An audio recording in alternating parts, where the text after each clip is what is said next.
Hello, love. Welcome home to Eden. This is the Eve's Eden show, and we are talking today about powerful womanliness.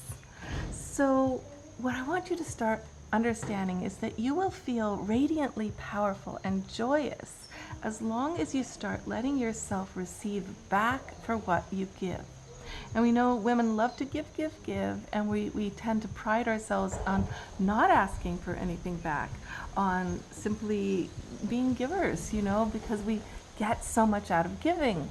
But you are going to find that, and notice the women around you who are really shining, really happy, really in their power, are letting themselves get paid. They're letting themselves be given back to. Now, doesn't always have to mean you're paid in cash. It can be exchanges that are powerful and meaningful. And the other thing that powerful womanliness engenders or comes from is, when you ask for what you need without demanding, simply by making requests, and you respond to what others are asking of you in a way that's without taking offense when they are annoyed or they want something you don't want.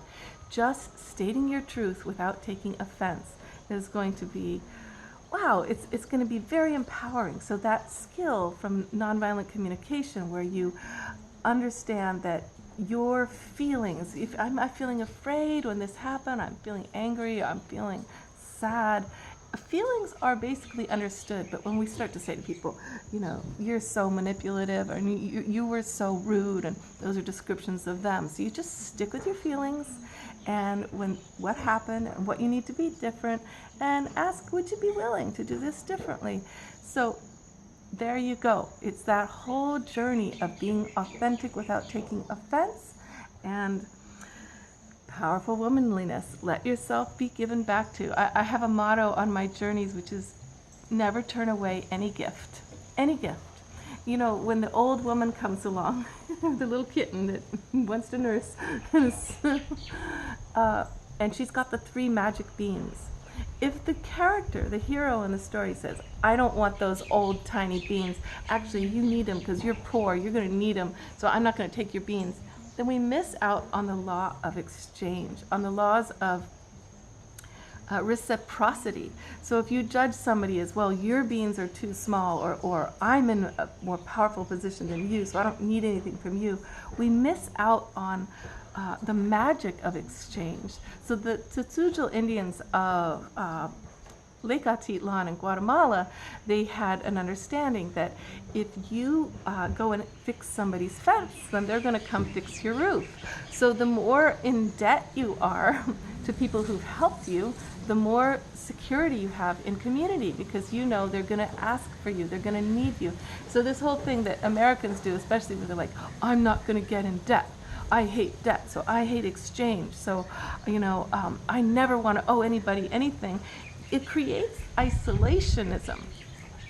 And if you're totally isolated, it means you don't owe anybody anything, they don't owe anything to you. Yes, you get to feel secure in your autonomy, but there's no security actually in that, because we are all interconnected. So the more interconnected you can be, the more you can help others, the more you can let them help you, the more you can say yes to the little gifts that come without worrying, oh, if I take her magic beans, I'll have to share half my sandwich. Well, yeah, maybe it would be good to share half your sandwich, or maybe that's not even the request. She doesn't want your sandwich, it's got gluten. Don't worry about that holding back because you don't want to have to give, or you don't have to take, it's that magic in the exchange. So powerful womanliness is receptive, right? So reciprocity is a different part of receptivity, because receptivity means you're yin. You're like, I will receive. And people are like, I don't want to receive garbage, so I'm not going to be receptive. Well, yeah. You got to have your boundary for the garbage without taking offense. and be willing to say no honestly without judging people while simply stating your needs. But on the other hand, to be in your powerful womanliness is to be in your willingness to receive, your reciprocity, your receptivity, and then when you're receiving, natural reciprocity comes in, because how can you have reciprocity if you're not willing to first start the flow by receiving? And you say, well, because I could just start it by giving. But then people don't want what we give a lot of times. They're just, everybody's blocking everybody giving to them because they're all like, I don't want your thing, I want my thing, I don't need anything. So we can't actually give to anybody unless they welcome it and they're in receptivity. Actually, the truth is, all any of us can do is receive, is be receptive. That's all we can actually do. And as soon as we do that, it's this huge gift to people. And this is what I've been discovering as I'm traveling so much. Most people need to tell their story. They need to give. They need somebody to be in receptive mode. And that is one of the most beautiful things. I mean, sometimes my feelings will get hurt. Like, nobody cares anything I think. Nobody wants to know me at all. They only want to talk. But in the end, like, do I really want to tell my own story over and over again? I've got this show for that. So, I'm finding myself relaxing into being given to by the stories and the treasures of all the different characters around me who have different thoughts than I've ever had, right? And now I'm getting to grow finally by not being so isolated in my little world. So I hope that gives you a whole bunch of flow and empowerment for your divine feminine, your powerful womanliness. Let's get into being receptive. Let's get into having our boundaries intact without taking offense or being demanding.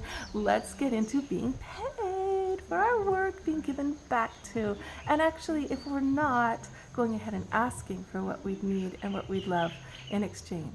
Okay, much love to you. Magic awakening of your divine feminine power. This is it. This is the return to feminine values on the planet. That's what this show's about. And if you'd like a love life divination or a loving life, more passionately divination, connect with me at lovelifewitheve@gmail.com, and we'll set that up for you and get into all the intricacies of your specific divine feminine empowerment and embodiment. Okay, much love, darling.